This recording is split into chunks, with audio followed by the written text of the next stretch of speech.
Hello everyone and welcome to Captain's Videoweblog. We are Friday, April the 1st, 2016. Actually we're Saturday morning, it's 7 a.m. So I will refrain from doing any kind of April Fool's joke. Just 1 second, I'm gonna cut the volume of the TV.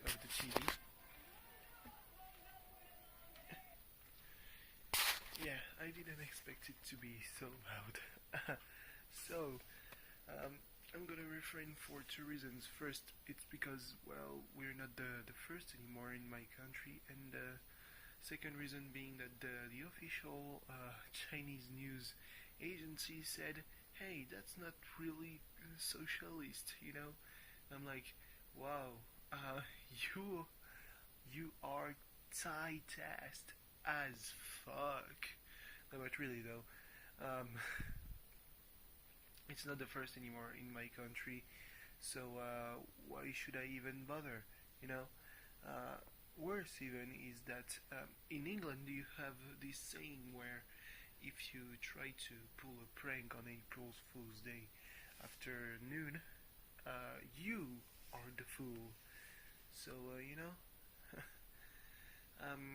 Anyway, what can I talk about today? Lots of stuff happening, to be quite honest. Despite NXT TakeOver Dallas, that set the bar so high that I mean, it's gonna be tough for WrestleMania to follow up. Like, there might be moments that are better than some moments in the show, but top to bottom, the card was so satisfying. The matches were so good. Shinsuke Nakamura versus Sami Zayn is everything you love in pro wrestling. Like, I've seen matches with great psychology. I've seen matches with great technique. This match was just an instant classic. Like, it had everything you liked. And I'm not really keen on saying that matches are instant classics, because that means that they are very very good, and that I mean, that from the get-go you get to see it, you know, and even when it's over, you can't wrap your mind around a bad moment. Like, I remember the first time one of the first times I used the term instant classic was to judge the Cena versus Punk match in 2013. It was a Raw match, and CM Punk was basically he was challenging Cena because well, he had lost the WWE title to The Rock, and Cena had won the Royal Rumble. So Punk wanted his rematch, and long story short, Punk lost, and Cena won, as expected. So yeah, I mean, let's take the whole thing chronologically. Started with American Alpha versus the Revival for the NXT Tag Titles. Really good match, really great match, great tag team action, great tag team way of thinking. Like, when Dash, yeah, goes under the ring just to keep Gable from tagging in by, pulling Jordan's feet. Great thinking, just such a great match, great opener. They have really a sort of synergy, and I feel that it's really really cool. You know. Anyway, yeah. Jason Jordan and Chad Gable win the titles. Great athleticism by Gable. The crowd was red hot. That's a very important thing. Like, um, I think that most crowds would have been, you know, just burnt out after the clinic that was Nakamura versus Sami Zayn. But no, they kept on chanting and cheering and jeering and booing and being a lively crowd despite the great match that happened. Yeah. So after the opening match, there was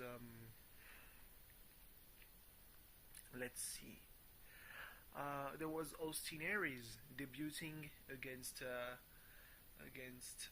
Baron Corbin. It was an okay match. It was a fine match.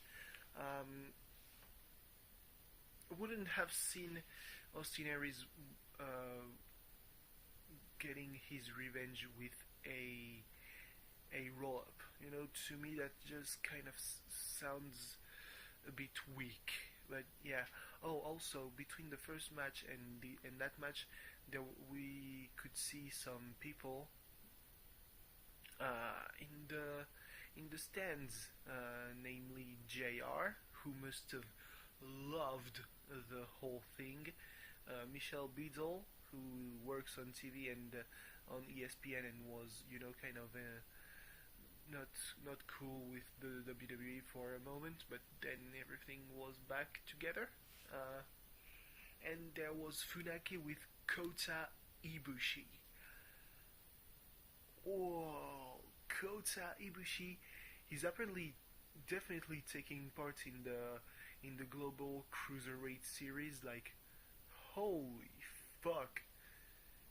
Like Kota Ibushi, there's been huge announcements like Zack Sabre Jr. Taking part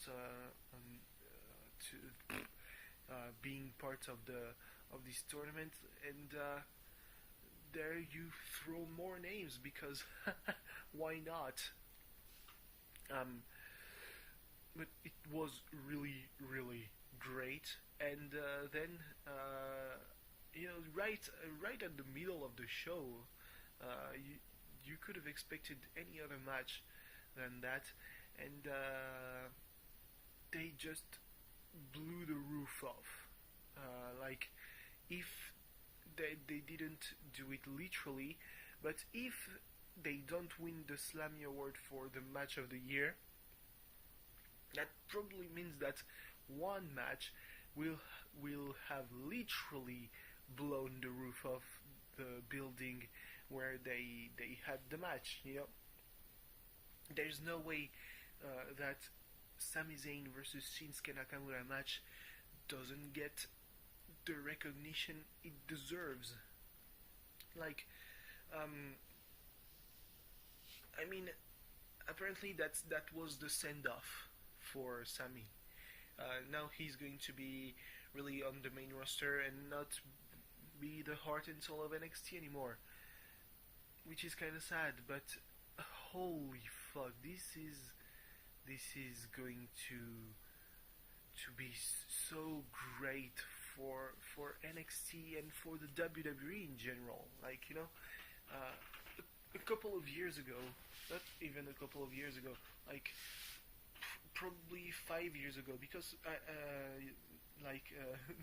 Wednesday they said it makes it 3 years since you arrived since you debuted on NXT, Sammy, and I was like, no, that's not. Oh yeah, it's actually been 3 years. Like 4 years ago was the final the final bunch of episodes of FCW. Like there was going to be this huge tournament to crown the first ever NXT champion, who was Seth Rollins, after winning a match against Jinder Mahal.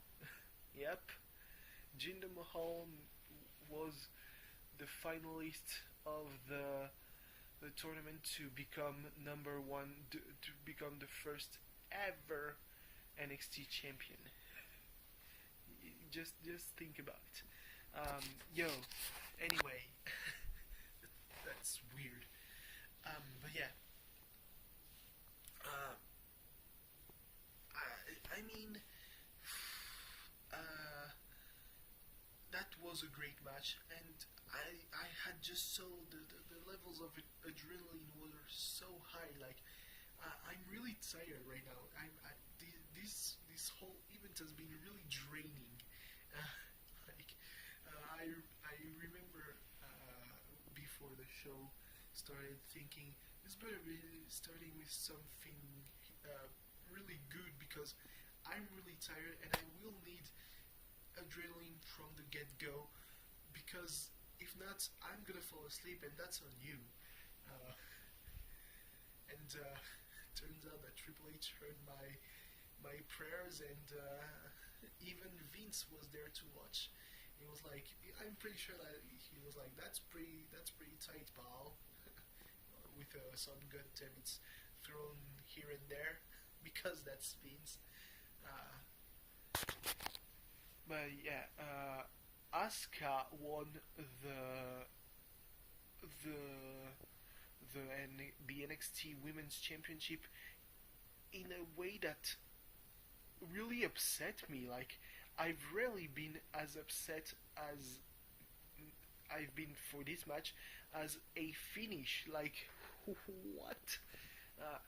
She locked Bayley in the Asuka lock, and there was this feeling that Asuka could, that Bayley could get free, and then she passed out, and I was like, wow, I'm pissed. Like, ew. But you know, that really doesn't damage Bayley's character. You know, she's still a very strong. She's still a very strong wrestler, and I mean, the only thing being that Asuka was tougher, and huge props to those two women because they were right after one of the biggest matches ever, one of the biggest WWE matches ever, and they still managed to have a great reaction from the crowd. You know, I mean, they had a very good match. It had its very good moments, and then you know that it was over like that, and you're like, what happened? And then they showed Bobby Roode, and everyone's like, what? Because a couple of minutes earlier he tweeted the most cryptic shit ever. Well, with a lot of points, a lot of dots, like, shut up. You know, everyone was like, yeah, the WWE is more interested in a Eric Young profile than Bobby Roode, and then you see Bobby Roode, so I guess that fuck you, Dave Meltzer, and fuck you especially if you don't give at least 4 stars and a half to the Shinsuke Nakamura match. And then there was the main event. Can we even call it a main event? Finn Balor versus Samoa Joe. Finn arrived with a chainsaw because Texas Chainsaw Massacre, which makes us believe that maybe Terry Funk is doing some infidelities to Dean Ambrose. Not cool, Terry. And with blue trunks because Texas, am I right? Looked pretty strange, you gotta say. Another thing that looked strange was how easily Joe got collar. Like, apparently it was on the opening headbutt and he was messed up. Like, they had to stop the match 4 times to wipe the blood, and that wasn't enough. And then the ending was pretty disappointing. I mean, it was a very solid match, ending pretty disappointing. Like, Samoa Joe, no, there was Finn who does the coup de grace. I refuse to say the coup de grace. Fuck you. And Samoa Joe locks in the coconut clutch, and Finn goes up in the corner, reverses it, and pins Samoa Joe. What? I don't remember a single finish for Finn Balor in his championship matches that wasn't a bit disappointing, besides Kevin Owens, last year in Japan, and probably Samoa Joe in London, but besides that, it lacked. So anyway, a really good show, top to bottom of the card. Good good luck WrestleMania to follow up, to follow that. The Raw after Mania is going to be hella interesting, So I will definitely stay tuned. Anyway, thanks for watching. See you tomorrow. Bye bye.